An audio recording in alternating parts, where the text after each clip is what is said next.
Hello नमस्कार, कैसे हैं आप सभी लोग। उम्मीद करते हैं अच्छे होंगे, प्रसन्न होंगे। सभी का स्वागत है आपके अपने चैनल पर। तो आज हम सूरदास को पढ़ेंगे। इससे पहले कि सूरदास के कुछ पॉइंट हो चुके थे, लेकिन फिर भी मैं जानती हूँ कि इन्हें एक साथ इनका जो सारे के सारे इनके पॉइंट होना बहुत ज़रूरी है। तो इसीलिए मैंने सोचा है कि सूरदास का जो भी साहित्य है, जो भी इनका परिचय है, वो किसी एक वीडियो में ऐड कर दिया जाए। तो इसी आधार पर आज हम सूरदास के जो भी इनसे रिलेटेड पॉइंट हैं उनको सब पढ़ेंगे। तो थैंक यू, जुड़े रहिए ऐसे ही हमारे चैनल से और वीडियो को लास्ट तक जरूर देखा करें। अगर वीडियो अच्छा लगता है तो एक लाइक शेयर जरूर करा करें, जिससे कि मुझे भी थोड़ा सा मोटिवेशन मिले अपने काम को करने के लिए। तो चलिए देखते हैं। पहला है इनका जन्म। सूरदास का जो जन्म है वो देखते हैं कब हुआ है। सूरदास के जन्म के समय 1478 ईस्वी मानी गई है। विक्रम की बात करें तो 1535 ईस्वी विक्रम है। 1478 1535 विक्रम इनका समय माना गया है। दूसरा है जन्म स्थान के नाम स्थान का, और जन्म स्थान डॉक्टर नागेंद्र के अनुसार इनका जो जन्म स्थान है दिल्ली के निकट से ही नामक ग्राम में सारस्वत परिवार ब्राह्मण परिवार में इनका जन्म हुआ माना जाता है। इसके बाद हम बात करेंगे कि शोधकर्ताओं के आधार पर, कुछ शोधकर्ताओं के आधार पर इनका जो जन्म है वो मथुरा के निकट रुनकता नामक ग्राम में भी मानते हैं कुछ लोग। इसके साथ ही कुछ इसमें पॉइंट दिया है कि परीक्षा में अगर दोनों ही विकल्प हों तो आप सी ही कोई ही आंसर देंगे, क्योंकि सी ही ज़्यादा ऑथेंटिक है। ठीक है। इसके बाद हम देखेंगे मृतका समय। मृतका है इनका जो समय है 1583 ईस्वी है। विक्रम की बात करें 1640 विक्रम है। मृत स्थान परसौली नामक ग्राम है। गुरु की बात करें तो इनके वल्लभाचार्य इनके गुरु रहा करते हैं, और इसके बाद इनकी दीक्षा इन्हीं से ली गई वल्लभाचार्य से, और दीक्षा का समय लगभग रहा है 1509 ईस्वी के समथिंग। 9 और 10 ईस्वी के लगभग इन्होंने साहित्य दीक्षा ग्रहण की होगी, ऐसा माना गया है। ठीक है। इसके बाद हम बात करेंगे सूरदास की भक्ति पद्धति। भक्ति पद्धति किस प्रकार की रही है।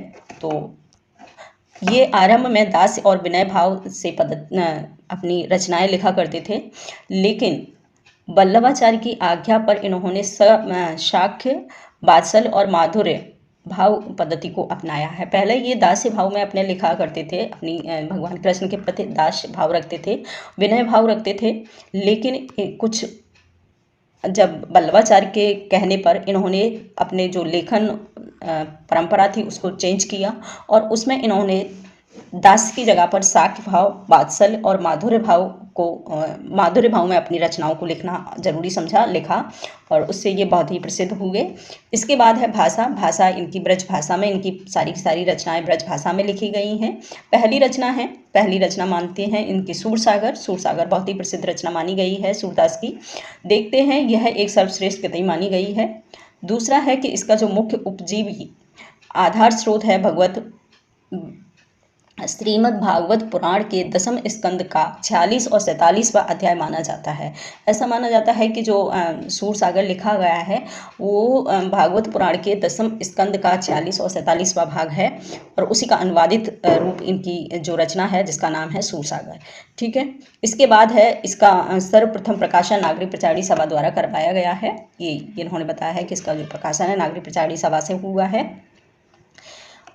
भागवत पुराण की तरह इसका विभाजन भी 12 खंडों में, भागवत पुराण के 12 खंड माने गए हैं, और इन्होंने भी अपनी रचना है जो सूरसागर, उसमें भी इन्होंने टोटल 12 खंड किए हैं, 12 भाग हैं इनकी रचना के। इनके 10वें स्कंद में सर्वाधिक पद रचे गए। ऐसा माना जाता है कि सूरसागर में 12 खंड हैं, और 12 खंडों में जो 10वां भाग है, 10वां स्कंद है, उसमें सबसे ज़्यादा पद इन्होंने लिखे हैं। और इसके बाद हम देखेंगे दूसरा, रामचंद्र शुक्ल ने लिखा है कि सूरसागर किसी चली हुई आती गीत काव्य परंपरा का, चाहे वह मौखिक ही रही हो, पूर्ण विकास सा प्रतीत होता है। ये कथन बहुत ही महत्वपूर्ण है, तो सभी से निवेदन है कि इस कथन को या तो नोट डाउन कर लें या फिर याद कर लें। ठीक है। तो ये कथन बहुत आता है एग्जाम में। इसके बाद हम देखेंगे डॉक्टर नागेंद्र के अनुसार, डॉक्टर नागेंद्र ने इस रचना को अन्योक्ति उपलब्ध कहकर पुकारा है। इनका नागेंद्र का मानना है कि जो इनकी सूरसागर रचना है वो अन्योक्त परक रचना है, यानी उपालभ्य रचना है। तो इन्होंने इसको उपालभ्य और अन्योक्त परक रचना माना है, अनोक्ति रचना माना है। इसके बाद हम देखेंगे दूसरी रचना, ये है साहित्य लहरी। इसकी जो सूरदास की दूसरी रचना है वो साहित्य लहरी मानी गई है। साहित्य लहरी एक बहुत ही प्रसिद्ध रचना है सूरदास की, जो गीत काव्य परंपरा में लिखी गई है, यानी कि रीत काव्य में इसका मिलता है। जो भी काव्य है इसका रीत परक काव्य मिलता है, और ये रीत परक रचना है। इसके बाद हम देखेंगे दूसरा पॉइंट है इसमें दृष्टकूट अर्थोगोपल गोपन या फिर रहस्यपूर्ण अर्थ शैली है। बहुत ही महत्वपूर्ण है कि इसमें जो दृष्टकूट पद हैं वो अर्थ गोपन या रहस्यपूर्ण पद शैली पर लिखे गए पद हैं, जिसमें राधा और कृष्ण का बाल लीलाओं का वर्णन है या फिर युवा लीलाओं का वर्णन किया हुआ है। अलंकार निरूपण दृष्टि से इस ग्रंथ का अत्यधिक महत्व माना गया है, क्योंकि इसमें अलंकारों का बहुत ही उच्च कोटि के अलंकारों का प्रयोग हुआ है, तो इसे एक अलंकार निरूपण रचना भी कह सकते हैं। इसके बाद हम देखेंगे इनकी लास्ट रचना है सूर सारावली। मोस्टली सूरदास की 3 ही रचनाएं हमें अभी तक देखने को मिली हैं ऑथेंटिक रूप से, जिसका पहली है सूर सागर, दूसरी है साहित्य लहरी, तीसरी है सूर सारावली। तो सूर सारावली को देखेंगे कि इनकी विवादित या फिर अप्रामाणिक रचना मानी जाती है। इस रचना पर थोड़ा सा विवाद रहा है, कहीं ना कहीं बोलते हैं कि ये प्रामाणिक रचना नहीं है, अप्रामाणिक रचना है। इसके साथ ही एक वैज्ञानिक हैं, एक शोधकर्ता हैं, उनका मानना है वो दीनदयाल, उनका नाम है दीनदयाल गुप्त, इनके द्वारा रचित पुस्तकों का उल्लेख किया, जिसमें इन्होंने लगभग 7 पुस्तकों का प्रकाशन हुआ माना जाता है।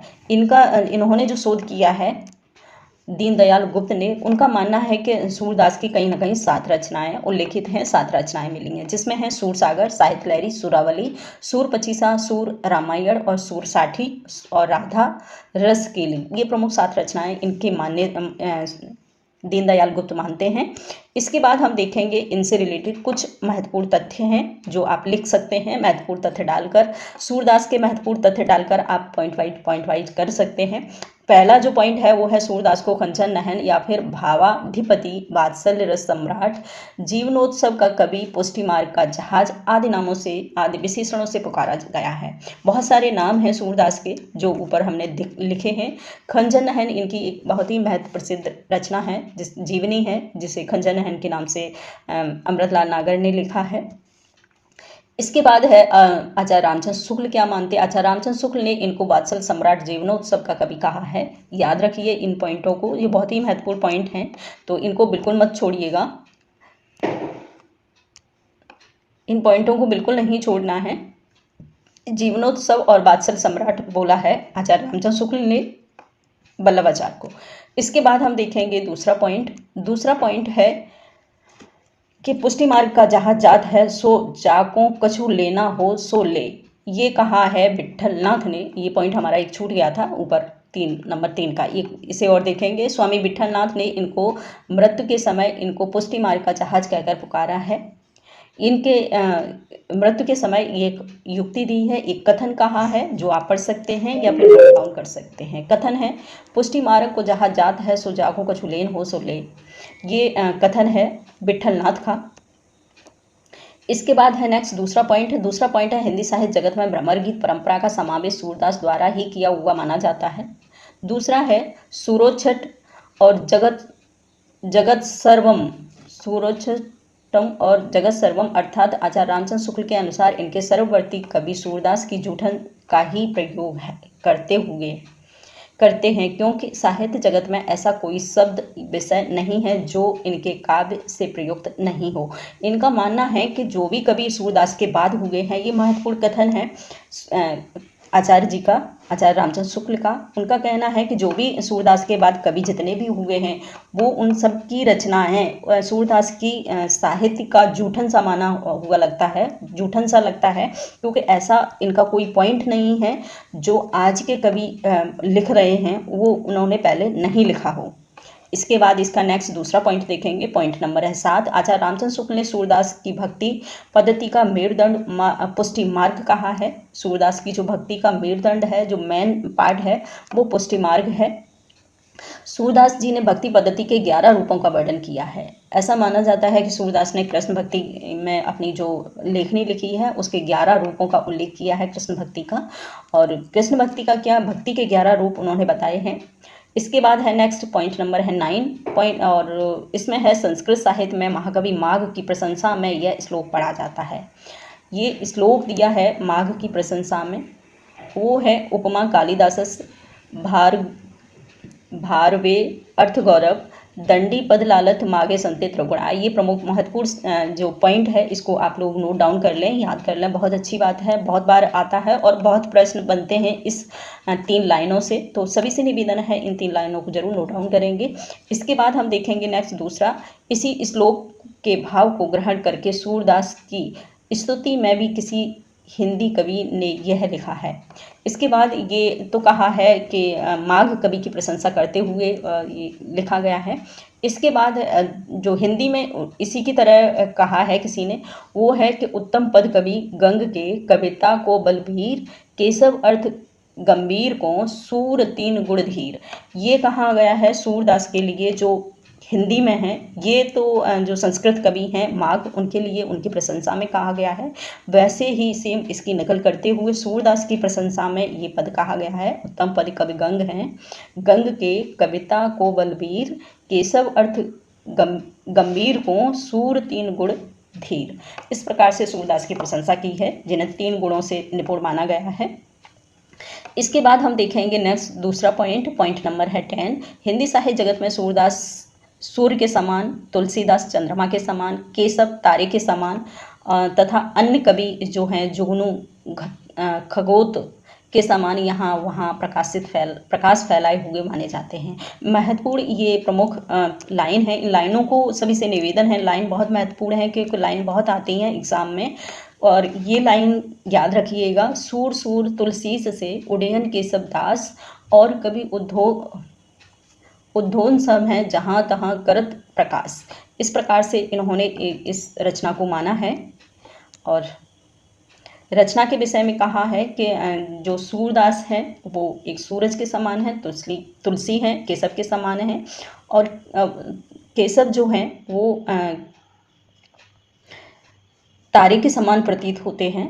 तो इस प्रकार से इन्होंने इन कवियों का जो वर्णन है वो किया है। इन कवियों के साथ ही ये आप जरूर याद रखेंगे इन कथनों को। इसके साथ पॉइंट नंबर है लास्ट पॉइंट है कि सूर के भाव चरित्र में वात्सल्य भाव को श्रेष्ठ कहा जाता है। आचार्य रामचंद्र शुक्ल ने लिखा है कि सूर अपनी आँखों से वात्सल्य का कोना कोना झांक के आए हैं। कितना महत्वपूर्ण है ये पॉइंट। और आचार्य रामचंद्र शुक्ल ने कहीं ना कहीं सूरदास को अपना एक विशिष्ट कवि मानते हुए उनको कई सारी उपनाम से कई सारी इनको मतलब पद दिए हैं, उपनाम दिए हैं। उन्होंने कहा है कि सूर अपनी आँखों से, क्योंकि उनकी आँखें नहीं थीं, फिर भी उन्होंने कहा है कि सूर अपनी आँखों से वात्सल्य का कोना कोना छान के आए हैं, क्योंकि वात्सल्य का इन्होंने इतना महत्वपूर्ण उल्लेख किया है जो कोई अन्य कवि नहीं कर सकता है। उसके हर एक पॉइंट को ध्यान में रखते हुए वात्सल्य रस का इन्होंने बड़ी ही विचित्र ढंग से इसका उल्लेख किया है। तो थैंक यू, जुड़े रहिए ऐसे ही महत्वपूर्ण हमारे चैनल के साथ। और अगर वीडियो अच्छा लगता है तो एक लाइक ज़रूर किया करें, साथ में बेल आइकन प्रेस कर लें जिससे कि मेरा जो भी नया वीडियो आए उसका नोटिफिकेशन सबसे पहले आपको मिले। इसके बाद हम देखेंगे इस वीडियो के बाद नेक्स्ट जो वीडियो होगा कि कृष्ण काव्य धारा के प्रमुख कवि, जिसमें हैं कुम्मन दास, कृष्णदास, छीत स्वामी, गोविंद स्वामी, वल्लभाचार्य। ये सारे के सारे बहुत ही महत्वपूर्ण इसमें कवि हैं। तो उन सारे कवियों का रिलेटेड जो भी पॉइंट हैं उनको भी देखेंगे और साथ ही उनको समझेंगे, और ये भी देखेंगे कि जो इससे रिलेटेड जो भी जितने भी पॉइंट बने हैं उन सारे के सारे एक पॉइंट पे इनको उल्लेख करेंगे। नेक्स्ट वीडियो में उसकी व्याख्या करेंगे। तो चलिए, थैंक यू।